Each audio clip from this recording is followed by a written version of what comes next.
Finally Venezuela അല്ല Iran എന്ന് Trump സമ്മതിച്ചിരിക്കുകയാണ്. വെനിസ്വേലയിലേക്ക് കയറി ചെന്ന് മദൂറോനെ അടിച്ചോണ്ട് പോന്ന പോലെ ഇറാനിലോട്ട് ചെന്നിട്ട് അവിടുന്ന് ഖൊമൈനീനെ അടിച്ചോണ്ട് പോരാനോ അല്ലെങ്കിൽ ന്യൂക്ലിയർ ടെസ്റ്റ് ആയിട്ട് പോരാനോ ഒന്നും പറ്റൂല എന്ന് ട്രംപ് ഓപ്പൺ ആയിട്ട് സമ്മതിച്ചിരിക്കുകയാണ്. അതിന്റെ വീഡിയോ നമുക്ക് ആദ്യം ഒന്ന് കാണാവേ. And I've got a question about the nuclear dust. So the bombers go in, they entomb a lot of this enriched uranium. Yeah.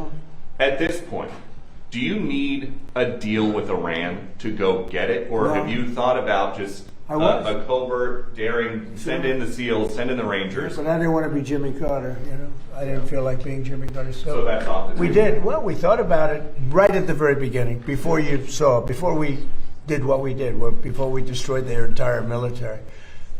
We thought about it, and I didn't want to be in a position where you had, to get there. It's not like Venezuela. Like you go in, you're there for a matter of minutes, and you're out, and everybody's waving goodbye as you take off, and you brought the cargo back. This is different. You'd have to be there for 2 weeks. You'd need massive equipment. You'd have to airlift the equipment in. You're in a war zone. അപ്പൊ ഇതാണ് സംഗതി. Open ആയിട്ട് സമ്മതിച്ചു എന്ന് പറഞ്ഞാല് അമേരിക്കയെ കൊണ്ട് പറ്റൂല, പരിപാടി നടക്കൂല, ഇറാന്റെ മണ്ണിൽ ചെന്നിട്ടുള്ള കളി നടക്കൂല എന്നുള്ളത് ട്രംപ് എന്നെ ഓപ്പൺ ആയിട്ട് സമ്മതിച്ചു. അതായത് ഈ പത്രപ്രവർത്തകൻ ചോദിക്കുന്ന ചോദ്യം അതെന്താന്നുള്ളത് ഒന്ന് നോക്കാം ആദ്യം നമുക്ക്. And I've got a question about the nuclear dust. So the bombers go in, they entomb a lot of this enriched uranium. ആദ്യം ചോദിക്കുന്നത്, so the bombers go in and entomb a lot of this enriched uranium. അതായത് ബോംബറുകൾ പോയിട്ട് ഈ enriched uranium ശരിക്കും എൻടൂം ചെയ്തില്ല എന്നുള്ളതാണ്. എൻടൂം എന്ന് പറഞ്ഞു കഴിഞ്ഞാല് അതായത് ഇപ്പോ എന്താ പറയാ, ഇപ്പോ ശവക്കുഴിയില് അതിനെ മണ്ണിട്ട് മൂടാന്നൊക്കെ വേണമെങ്കിൽ പറയാം. അപ്പൊ അങ്ങനെ മണ്ണിട്ട് മൂടിയില്ലേ അത്. എന്നിട്ട് ചോദിക്കാണ്, at this point, do you need a deal with Iran to go get it, or have you? അതായത് അറ്റ് ദിസ് പോയിന്റ് അപ്പൊ ഇങ്ങനെയൊക്കെ ചെയ്തില്ലേ, എന്നിട്ട് നിങ്ങൾക്ക് ഇറാനുമായിട്ടൊരു ഡീലിന്റെ ആവശ്യമുണ്ടോ ഈ സാധനം അവിടെ എടുത്തോണ്ട് വരാന്? നിങ്ങൾക്ക് അതിന്റെ ഒരു ഡീലിന്റെ ആവശ്യം എന്താണോ ചോദിക്കുന്നത്. കാരണം അത് ഓൾറെഡി ഈ ബോംബേഴ്സ് ഒക്കെ ചെന്നിട്ട് അവിടെ ബോംബിട്ട് തകർത്തു, ഇറാന്റെ ഇറാന്റെ മിലിറ്ററിനെ ഒബ്ലിട്രേറ്റ് ചെയ്തു, ഇതൊക്കെയാണല്ലോ പറയുന്നേ.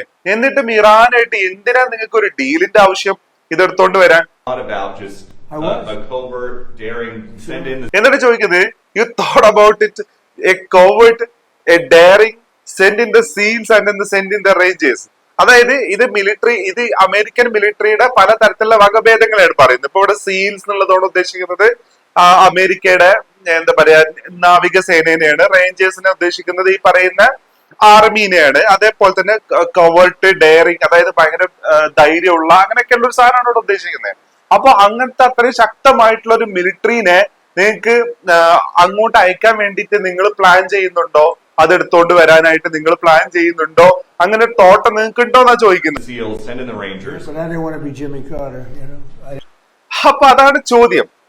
അതായത് നിങ്ങളിത് എൻടോംബ് ചെയ്തു, നിങ്ങളിത് എന്താ പറയാ ബോംബേഴ്സ് ഉപയോഗിച്ച് തകർത്തു, എന്നിട്ട് നിങ്ങൾക്ക് എന്തിനാണ് ഒരു ഡീലിന്റെ ആവശ്യം?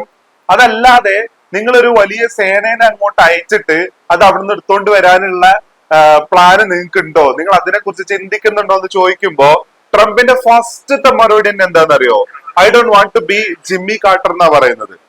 ജിമ്മി കാർട്ടർ എന്നാ നമുക്കറിയാലോ, 1979 അമേരിക്കൻ ഹോസ്റ്റേജ് ക്രൈസിസ് അറിയാം ഇറാനിലെ.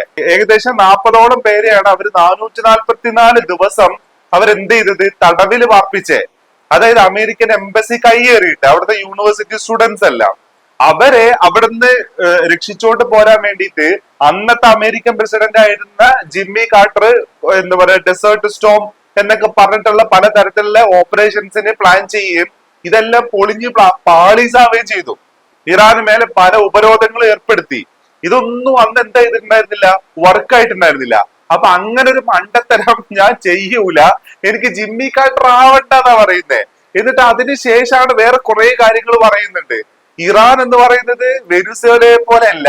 നമ്മൾ നേരെ അങ്ങോട്ട് ചെല്ലുന്നു, നമ്മുടെ പ്രോപ്പർട്ടി, നമ്മൾ വേണ്ട സാധനങ്ങൾ നമ്മൾ അവിടെ എടുത്തോണ്ട് വരുന്നു, നമ്മൾ അവിടെ എടുത്തോണ്ട് വരുമ്പോ ടേക്ക് ഓഫ് ചെയ്യുന്ന സമയത്ത് അവര് ഹലോ ടാറ്റാ ബൈ ബൈ എന്ന് പറഞ്ഞു വിടുന്ന പോലെ ഇറാനിന് പറ്റൂല എന്നാ പറയുന്നേ. നമ്മളൊരു വാർ സോണിലാണ്. ഇറാൻ എന്ന് പറയുന്നത് അത്ര സിമ്പിൾ അല്ല എന്നാ പറയുന്നേ. അപ്പോ ഇവന്മാർക്ക് അറിയാം കാര്യങ്ങൾ എന്താണെന്നുള്ളത്. Ground reality is different. അത് ഈ പറയുന്ന വായ്ത്താളിട്ട് അടിക്കുന്ന പോലെ അല്ല യഥാർത്ഥത്തില്.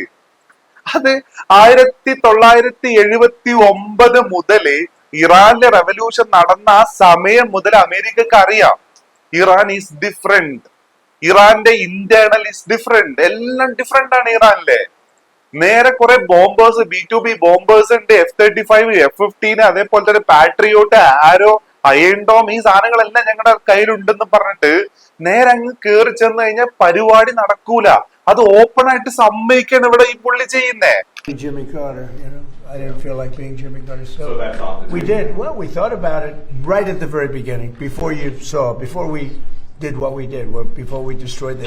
പറയുന്നത് എന്താ വെച്ച് കഴിഞ്ഞാല് ഈ യുദ്ധത്തിന്റെ തുടക്കത്തിൽ ഞങ്ങൾ അത് ചിന്തിച്ചായിരുന്നു. യഥാർത്ഥത്തിൽ ചിന്തിച്ചായിരുന്നതല്ല, അങ്ങനെയാണ് ഇവര് വിശ്വസിച്ചത്. അതായത് ഈ യുദ്ധം തുടങ്ങുന്ന സമയത്ത് ഈ പറയുന്ന നേവിനെയും എയർഫോഴ്സിനെയും എല്ലാത്തിനും വിട്ട് എല്ലാം അടിച്ച് പരത്തി എല്ലാം തരിപ്പണമാക്കിയിട്ട് ആവശ്യമുള്ള സാധനങ്ങൾ എടുത്തോണ്ട് വരാന്നാണ് ഇവര് വിചാരിച്ചേ. ഇവര് ഉറപ്പിച്ച് വിചാരിച്ചത് അതാണ്. അല്ലാതെ ഇവർക്കൊരു സെക്കൻഡ് തോട്ട് ഉണ്ടായിരുന്നില്ല. ഇവർ ഉറപ്പിച്ച് വിശ്വസിച്ചു ആ സാധനം. പിന്നെ ഇവർക്ക് മനസ്സിലായി അത് അങ്ങനെയല്ല, അത് അത്ര എളുപ്പത്തിൽ നടക്കുന്ന പരിപാടിയല്ല എന്നുള്ളത് ഇവർക്ക് മനസ്സിലായി. അതാണ് പറയുന്നത്. പറയുന്നുണ്ട് ഞങ്ങൾ ഇറാന്റെ മിലിറ്ററിനെ ഡിസ്ട്രോയ് ചെയ്തു എന്നും പറയുന്നുണ്ട്. ഇറാന്റെ മിലിറ്ററിനെ അവർ ഡിസ്ട്രോയ് ചെയ്തിട്ടുണ്ടെന്നുണ്ടെങ്കിൽ പിന്നെ എന്തിനു ഇവര് പേടിക്കണം ഇങ്ങനെ ഒരു ഓപ്പറേഷൻ നടത്താൻ? അപ്പൊ പിന്നെ ഇങ്ങനെ അങ്ങ് ചെയ്താൽ പോരെ? ഇറാനായിട്ട് നെഗോസിയേഷനിലേക്കും ഡീലിലേക്കും ഒരു നെഗോഷിയേഷൻ ടേബിളിലേക്ക് ഇറാനെ ക്ഷണിക്കേണ്ട ആവശ്യം എന്താണ് അമേരിക്കക്ക്? I didn't want to be in a position where you had to get there. It's not like Venezuela. It's not like Venezuela. അതാണ് പിന്നെ പറയുന്നത്. വെനുസേല എന്ന് പറയുന്നത് ഇവർക്ക് വളരെ ഈസി ആയിരുന്നു. അതായത് ഒരു ചെറിയ ആർമിയാണ്, അത്ര വലിയൊരു സോഫിസ്റ്റിക്കേറ്റഡ് സിസ്റ്റം അവിടെ ഇല്ല. ഇങ്ങനെയൊക്കെയാണ് വെനുസേലയില് പ്രസിഡന്റിനെ അടിച്ചുകൊണ്ട് പോകുന്ന കഴിഞ്ഞാൽ ആരും ചോദിക്കാനും പറയാനും ഇല്ല. ആ റീജിയനിൽ എന്തെങ്കിലും തരത്തിലുള്ള ഒരു എക്കണോമിക് ഒരു മൾട്ടി ലെയേർഡ് ആയിട്ടുള്ള അൺബാലൻസ്ഡ് ആയിട്ടുള്ള വാർ ആക്കാൻ വെനുസേലക്ക് കഴിവില്ല.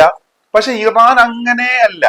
ഈ പ്രശ്നം ഓൾറെഡി അമേരിക്കക്കും അമേരിക്കയുടെ ടീമിനും അറിയാം. യഥാർത്ഥത്തിൽ ഇറാനെ തൊട്ട് കഴിഞ്ഞാൽ ഇറാൻ എന്ത് ചെയ്യും ആ റീജിയനിൽ എന്നുള്ളത് ഇവർക്ക് ക്ലിയർ പിക്ചർ ഉണ്ടായിരുന്നതാ. അത് പല ആൾക്കാരും ട്രംപിനെ ഉപദേശിക്കുകയും കൂടെ ചെയ്തതാ. പക്ഷെ ആ ഉപദേശം ഒന്നും കേൾക്കാണ്ടാണ് ഓടിച്ചെന്നിട്ട് സാമാനം കുടുങ്ങിപ്പോയി, ഊരാൻ പറ്റുന്നില്ല ഇപ്പോ. അപ്പൊ അതാണ് അവസ്ഥ. അപ്പൊ അത് ഓപ്പൺ ആയിട്ട് സമ്മതിക്കുകയാണ് പുള്ളി ഒരു എക്സ്റ്റെന്റിലേക്ക് എത്തുന്ന സമയത്ത്.